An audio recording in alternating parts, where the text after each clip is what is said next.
Well, hello, and welcome to the PGH Writing Command Center for another podcast episode from God Bless the Keg Publishing LLC. And I am Paul John Hausleben of God Bless the Keg Publishing LLC. I am the flagship author, chief photographer, music reviewer, music critic, and chief cook, bottle washer, do everything behind the scenes, in front of the scenes, and in between the scenes for God Bless the Keg Publishing LLC with a little help from my friends.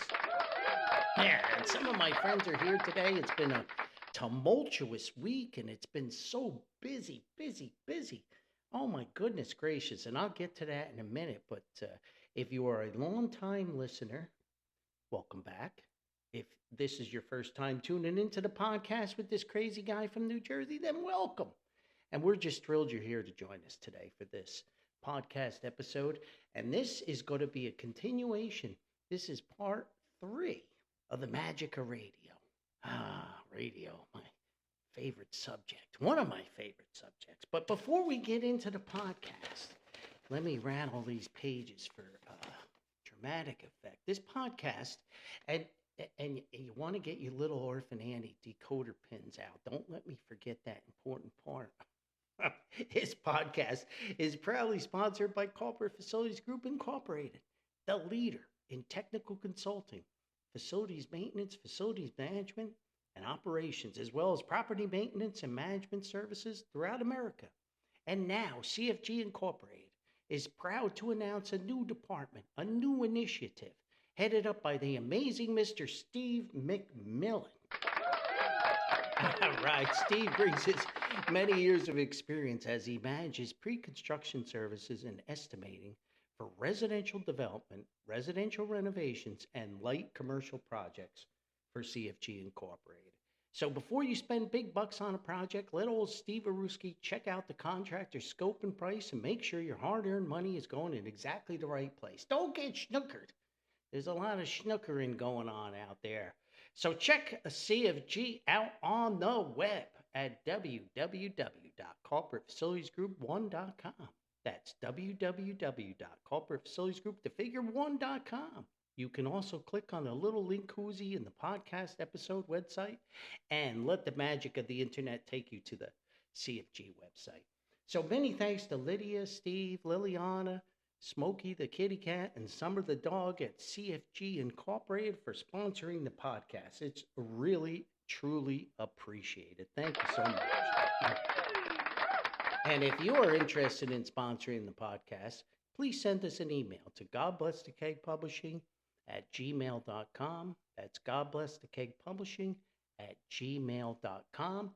We'll be sure to review the information, and if it's a connection, we'll get right back to you and let's work a deal. I'm from New Jersey. I love working deals.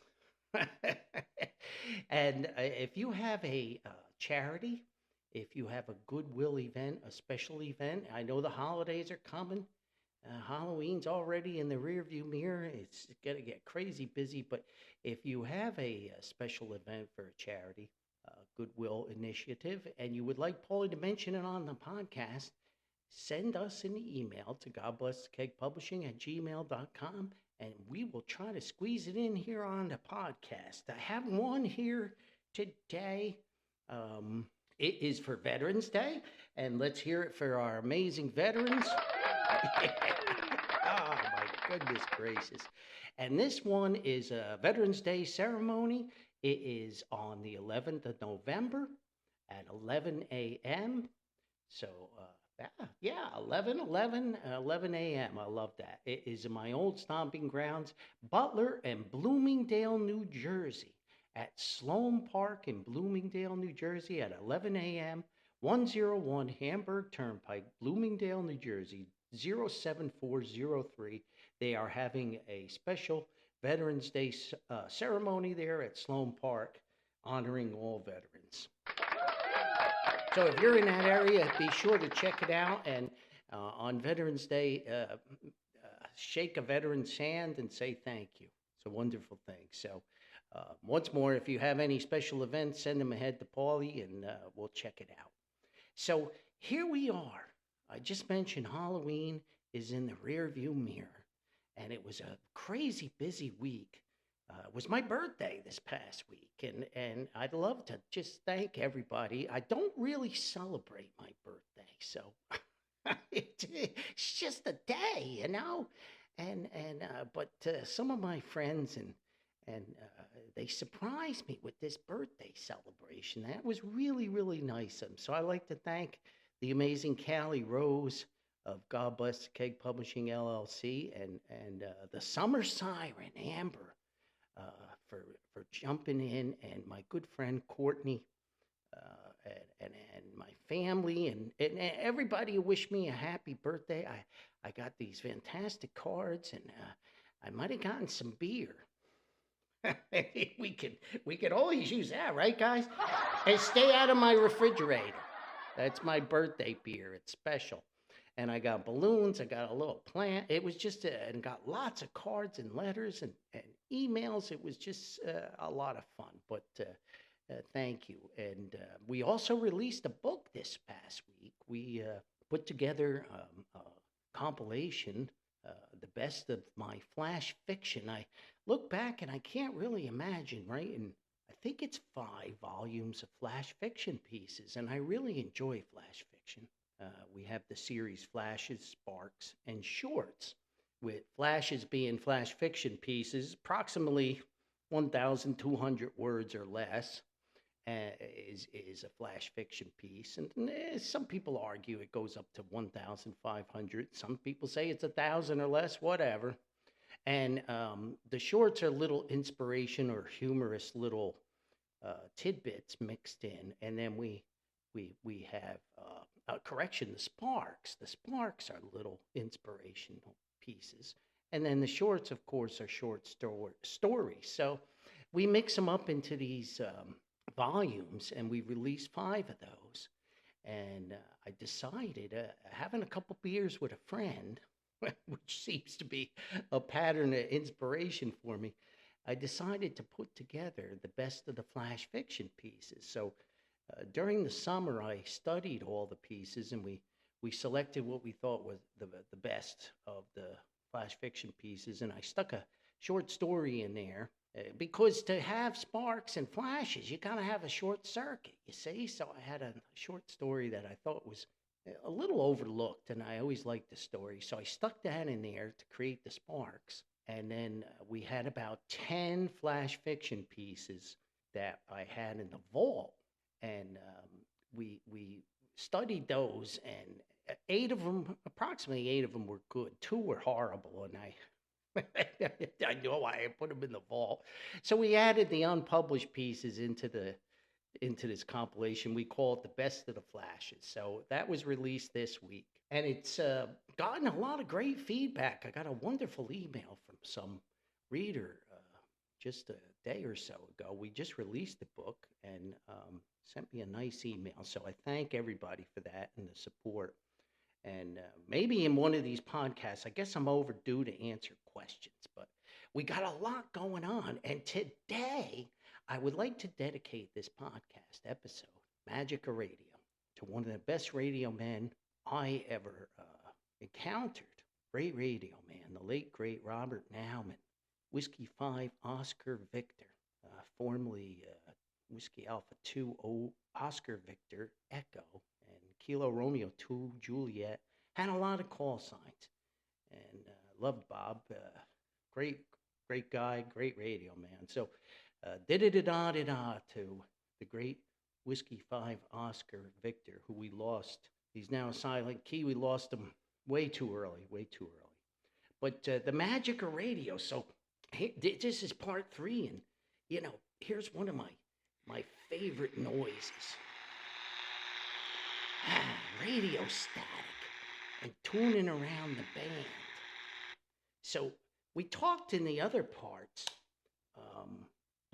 part 1, part 2, about love of radio and different great radio stations and great DJs and radio personalities and my memories tuned in the bands. But I think I'd like to get into shortwave a little bit. Not necessarily ham radio, but I guess they're intertwined.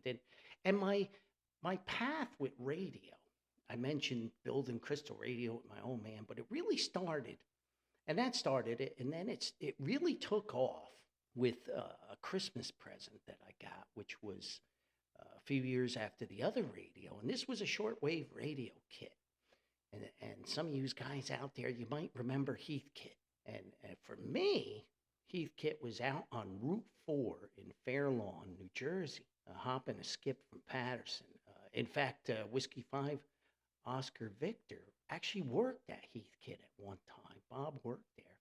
But, they made all these electronic kits of all kinds. I mean, they even had television sets you could put together. And they had ham radio, and they had shortwave kits, and they had electronic amplifiers and regular AM, FM radios. Everything electronic was pretty much in a kit form. And they had fantastic assembly manuals, and they wouldn't really let you fail.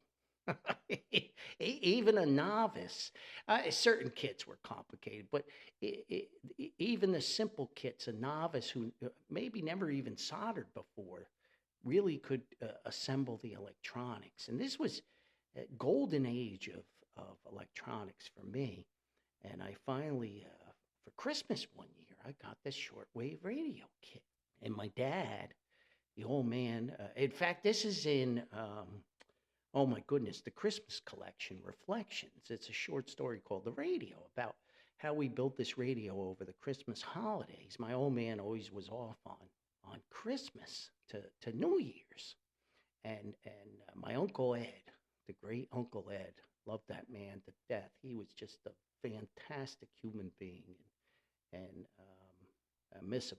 But Uncle Ed, he was in the Marine Corps for a long time, but he got into naval avionics, and he was a electronics technician at the end of his military service for the Marine Corps in naval aviation, and he learned electronics. And when he came out of the service, he opened up electronics shop and everything. But he taught me a lot about electronics, and he taught me how to solder and how to work with wires and components. And he came over and helped me with some of the tougher spots, and the old man helped me, and we put this radio together. And I can always remember the first time my dad and I plugged it in. It was, I think it was New Year's. It was probably New Year's. We had a big snowstorm. It was a fantastic Christmas.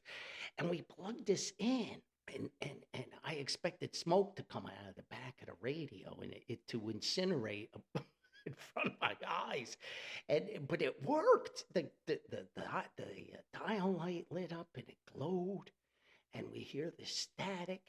And my dad and I, despite the snow, we ran this copper wire out my window and up into this tree, and the magic of radio, there it was. And now I'm receiving signals from all over the world, and I start to learn all about propagation and how radio signals work, and I'm tuning the shortwave bands. So people often ask me, they say, Paulie, isn't shortwave radio like a thing of the past? And certainly, I would say the last 10 years, maybe even the last 5 years, the amount of stations have diminished, and it's been very sad. But you tune across the bands, and there's a lot of religious broadcasters and hellfire and brimstone preachers and things like that. But when you get down and really, really tune and listen carefully, you could find really quality broadcasts out there. There's still a lot of stations. It surprises you how many stations there really are out there. And the last few weeks, since the end of the summer, I follow a lot of websites and a little bit on social media with, there's one group, Extreme Shortwave, and I've noticed a lot of activity being spotted on shortwave radio stations. And some stations are falling by the wayside in Europe, but other stations are coming in place. So there are some new stations. And then we have, in North America, you got the powerhouse, Whiskey Romeo Mike India, WRMI, out of Okeechobee, Florida. And they have, you can check out their website. They have an amazing amount of of broadcasts. And I enjoy a lot of the radio personalities. Some of them are extreme conspiracy theory folks and crazy things, but um, my character, Detective Lyle Odell, is a classical music fan. And every Saturday he has this old table radio. He doesn't have much furniture. It's like me in the writing command center. I don't have much furniture, but I got a lot of radios and cameras. But Detective Odell, that's how he de-stresses. He listens to a special classical music program every Saturday night in his easy chair on an old tube radio that he's had that is mentioned quite often in the books. That was his apparently his grandfather's, and I do the same every Sunday night. There's a classical music program broadcast, and it starts not universal time coordinated. It starts 10 p.m. My time, Eastern time, and it's classical music, and very often that's my de-stressor on a Sunday night, and I tune it in. It's on WRMI, but so there are a lot of stations out there, but you have to tune. So for this podcast episode, I want to talk about one of the great aspects of the magic of radio on the shortwave bands, and that's pirate radio stations. Now, pirate radio stations are stations that, well, for lack of a better word, they're illegal. These guys, they get on the airwaves without the proper licensing, and they get on the air and do things, without a license, and that's something that's illegal in most countries in the world. You have to have a licensing bureau in each country. That's part of the international regulations. And for me, I'm a licensed ham radio operator. I have an extra class license, and I had to pass back in the old days. I'm very old. I just had another birthday. When you're 832 years old, you don't celebrate birthdays. You've had so many of them. But I'm an old, I passed the old Morse code. I had to take the Morse code, 20 words per minute for the extra, and sat at the FCC field office on Houston and Varick Street in Greenwich Village, New York. So that's how old I am. But the pirates are out there, and it's fascinating to. I have only snagged one or two pirates in my time of tuning, and I'm trying to make an effort to spend more time, particularly on a Saturday night. Is one of the times you're gonna catch pirates, and around Halloween there were a lot of pirates too, and they come on with spooky music and monster mash and all that stuff. So pirates, most of the time you can find pirates on the extended band of the AM, which would be at the end of the dial, the high side of the dial, not the low side of the dial. And for you shortwave folks, one of the hot spots will be around 6950, 6940, just below the 40-meter amateur radio Morse code band. And you tune that very carefully, 6950 to 6940, somewhere in there. And if you're lucky enough, you can snag a pirate. Now, one of the most famous pirate stations, it's like a novel. There was the famous one in Mexico. But then you had Radio Caroline in the UK. And Radio Caroline, the history of Radio Caroline reads like a novel. It's just amazing.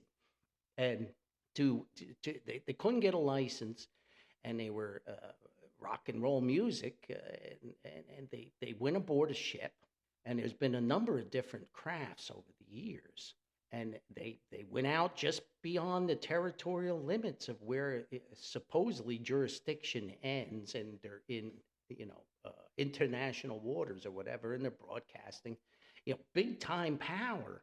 They have giant, AM. They're on AM with these towers on these ships. It's fascinating. One of them ran into a storm in the North Sea, and it toppled over. And then they were boarded by authorities. You can Google it, Radio Caroline, famous history, and that's probably the most famous pirate radio station. And now that Radio Caroline's still on the air, but they're legally licensed now. But they still float around, I guess, for I don't know, historical. I guess they float around the craft as Ross Revenge now, and they got the big old tower and the various shifts of DJs. They get out to the craft by boat, and then they work their gigs, and they have a galley on board, and they sleep there, and they broadcast, and they all are free play music. They're playing all kinds of different types of music. It's fantastic, and I want to say I'm doing this from memory, so I could be wrong, but they're down like 680 somewhere on the AM dial. So I've never been lucky enough to tune in Radio Caroline. I've tried, but propagation, I just could never get them. But they're out there. And of course, you can stream them on the internet, but that's cheating, right? But they're legally licensed now, but they're still on the air. And then Radio London has a long history too. The famous DJ John Peel, who was a very eccentric character and got himself mixed up in a lot of crazy things and promoted a lot of bands that he thought were good and other people didn't. But he was a charismatic, eccentric guy who certainly developed a famous following and is one of the most famous radio personalities of all time. And Radio London was at one time a famous pirate too. So if you tune around, and so last night, I'm recording this on a Sunday. So last night I got out one of my receivers, and here at the Writing Command Center, we get on the air with a converted radio antenna, and it's very questionable. I used a rain gutter and a downspout, and I tap into that with a little alligator clip and a little lead, and I tune it with my tuner. And I'm not going to get into the big technical things, but I got a YouTube about it. You can go on a big YouTube and check it out. And but that's how I don't have an antenna per se. I improvise, adapt, and overcome. So last night, I turned the lights out in the Writing Command Center. I just have my little dial light, and I'm tuning.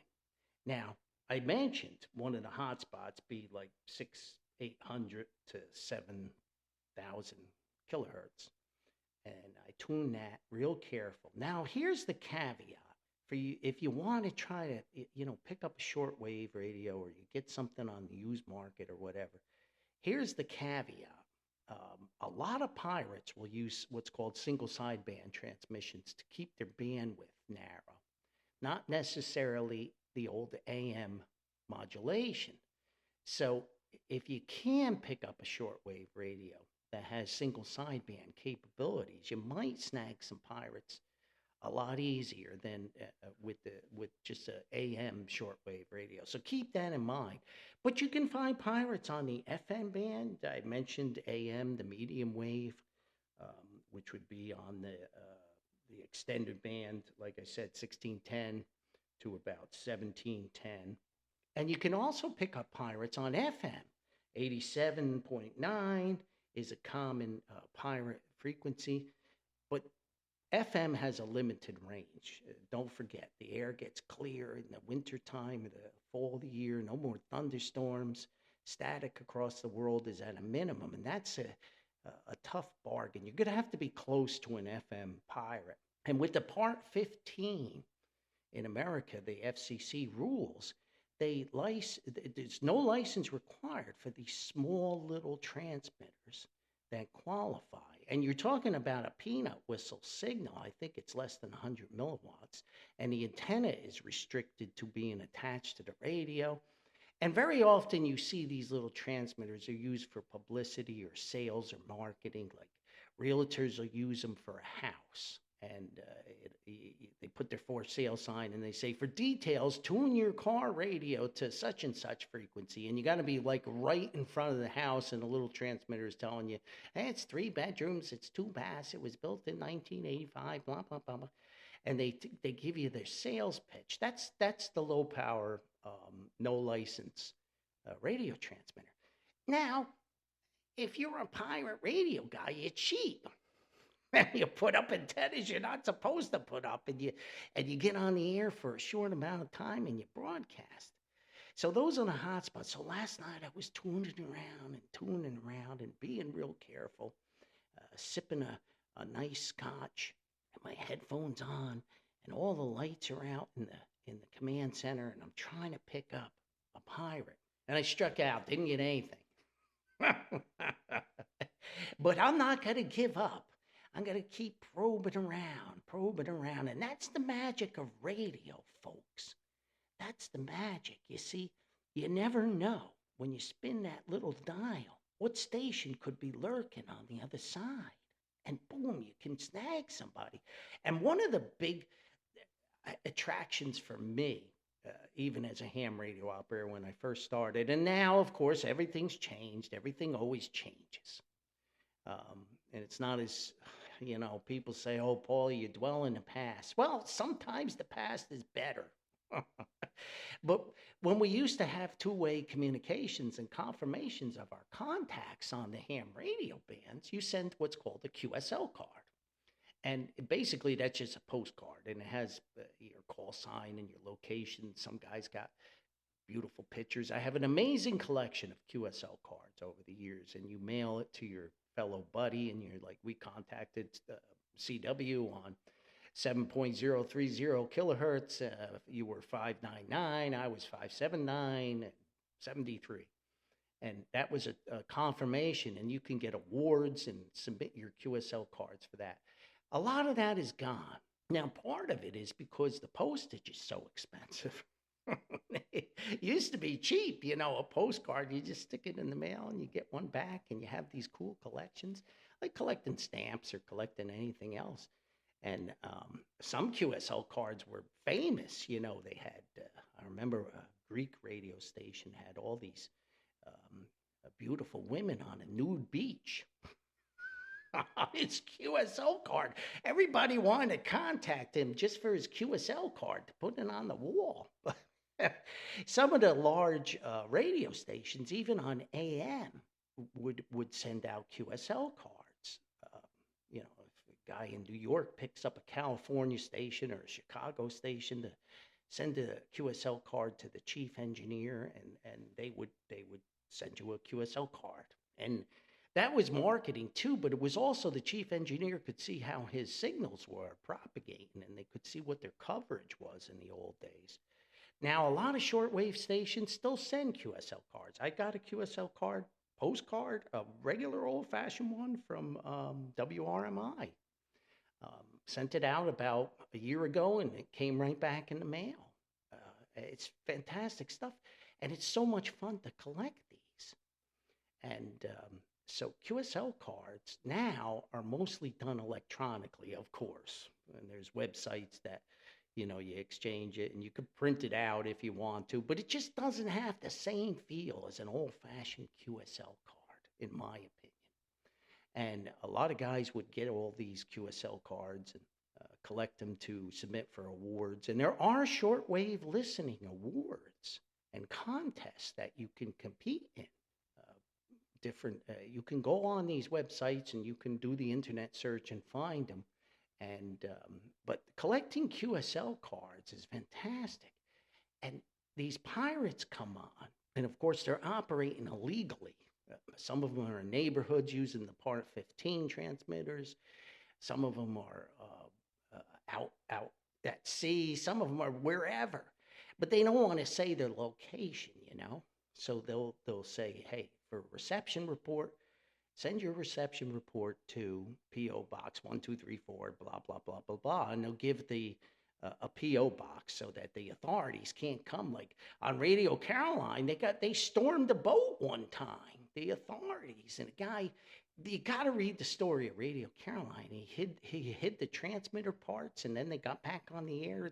It's unbelievable. So these pirates, they take all precautions that people can't really track down exactly where they are. And generally, the pirate radio stations do not broadcast for a long period of time. I was reading a posting on one of the websites, Halloween night, one of the famous pirates was on doing the Halloween music and spooky stuff, but he signed off relatively quick. pretty powerful signal too, originating from Maryland, and folks in the Midwest were picking them up really strong. So he was using a little bit of power there, and he probably didn't want to risk getting on the air for too long. But he did give a mailing address, and some folks got a QSL card back. So I think that's just fantastic stuff, and that's part of the fun of tuning around. So I'm not going to give up. Like I said, I've snagged a couple pirates in my radio career, but I'm going to try every Saturday night now that the winter time is coming and the air is clear, and see if I can snag a few pirates. So shortwave radio is still out there, and you can go on to the big sales internet machines and look at radios and maybe look at the used market, and you can use your regular AM radio if you want, or your FM radio.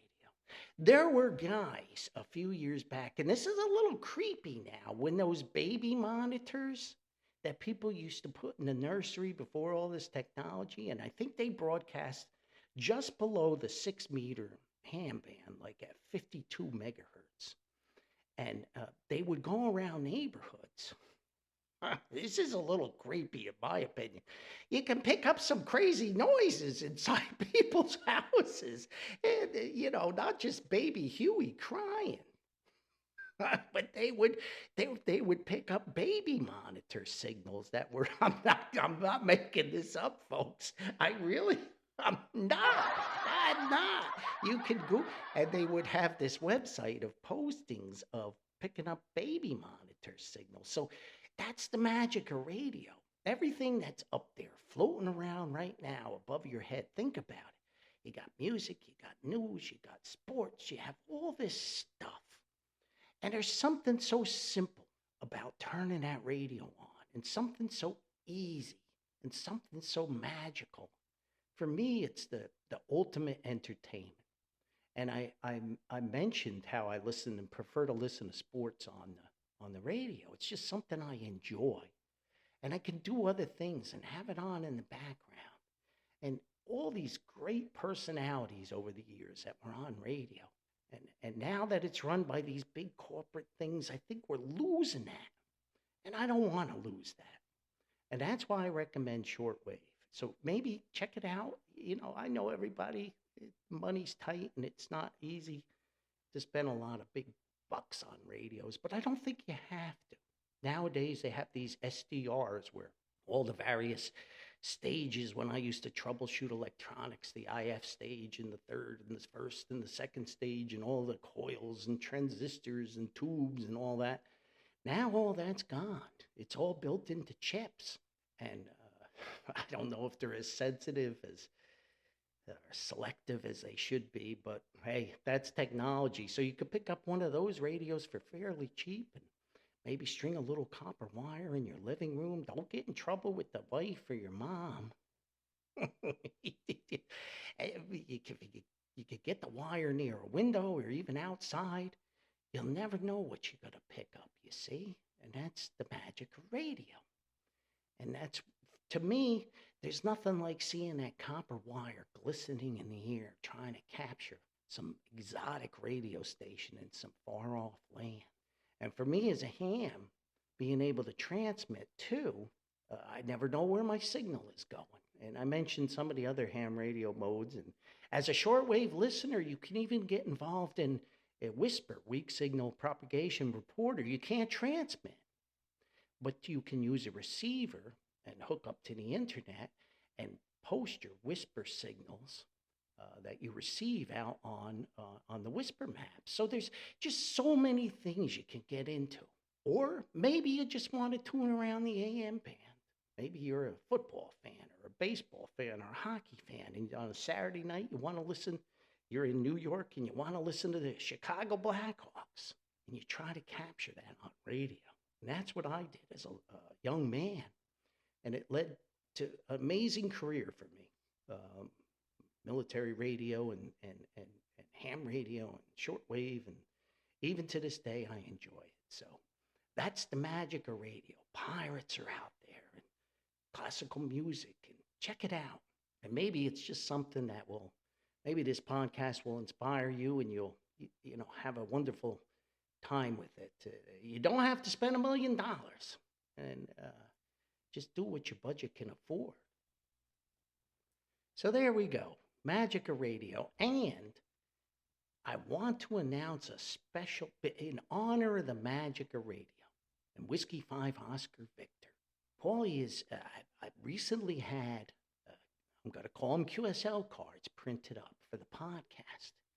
And I did the artwork myself, and I have these postcards. I have a very limited amount, and it's got our sponsor on the back. So I'm going to try to revive nostalgia here.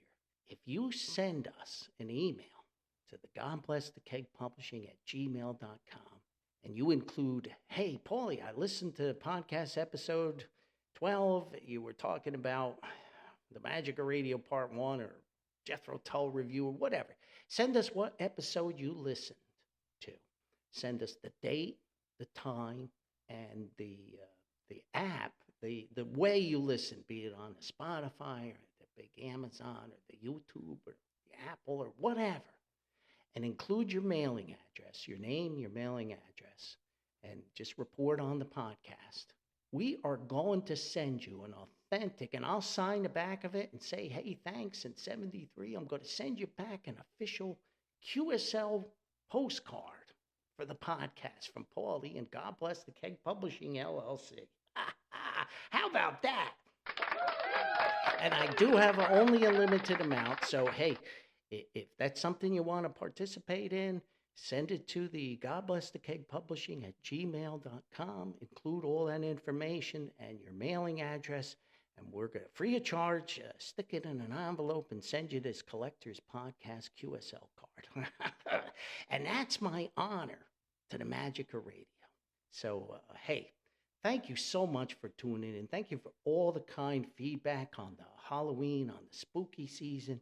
I hope this episode of the Magic of Radio Part 3 on Shortwaves and Pirates inspires you to maybe tune around a radio dial. And hey, if you snag something cool, share that, and I'll mention that on the air. And but at any rate, hey, what do I don't know that much. I'm just a guy from Patterson, New Jersey. So what am I?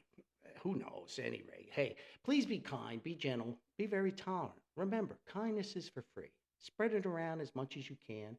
It can only make this world a better place. So, da-da-da-da-da-da, da-da-da-da-da-da-da, from WA2ASQ.